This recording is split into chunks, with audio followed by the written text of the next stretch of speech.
Good evening, everyone. Thank you for coming out to support the Food Bank of the Hudson Valley. Before I begin, I'd like to thank Paul Sturmer for the honor he has bestowed upon me today. I want to thank my love, Matt Giraldi, for always being my anchor, standing over there videotaping. All of my friends who came out, and all those that couldn't make it but support me in their own way, I love you.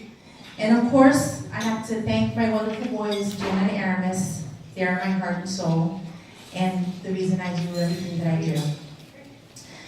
When I interviewed Paul several months ago, I had some knowledge of what the Food Bank of the Hudson Valley does, but it wasn't until I was able to sit with him that I really learned the vital role this organization has on our communities. I am no stranger to food insecurity, so as he spoke about the organization, I was compelled to share my personal story, forgetting that the mic was on, because I do radio for the Chamber of Commerce, and we were live at the time.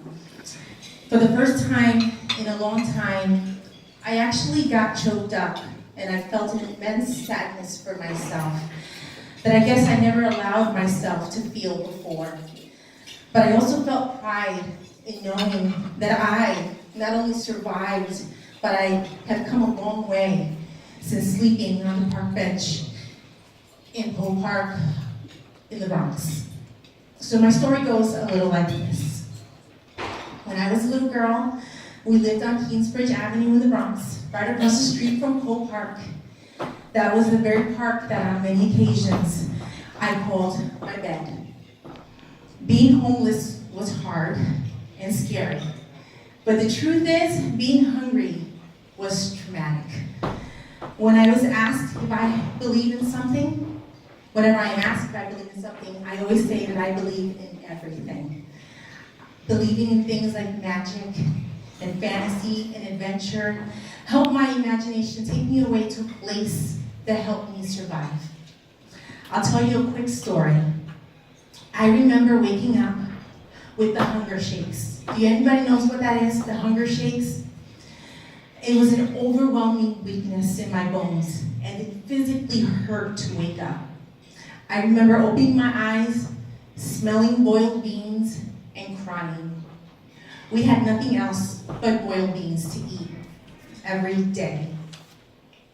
I remember sitting with my little sister at a small table next to one window in the kitchen that faced the brick side of another building. And we would sit there with our bowls of boiled beans and pretend that it was oatmeal or pancake or anything our limited idea of food was. And if we pretended hard enough, it would actually taste and smell like it. I would say, "Qué rico es," and she would say, and make yummy noises while we were doing it. I'm not sure how long this lasted, but I remember my mom finally received public assistance, and she cried, and she hugged us, and she told me, "We're gonna go down to the bodega, and you're gonna pick whatever you want." So we go down to the bodega, and I walk inside, and I look around, and I see the biggest, yellowest banana I've ever seen in my life. And I said, "I want that." And to this day, I can tell you that I can taste and I can smell that banana. It was the best banana in the world. And to this day, I eat 3 bananas a day. I have told the story many times, and every time I do, someone comes up to me and they say that it moved them, and that no child should ever experience this. But the reality is that they do, to this day. Every night, a child goes to bed hungry. Food insecurity affects our neighbors, our coworkers, children that go to our children's schools. I came out of this experience stronger, and many are not as fortunate. But there is hope.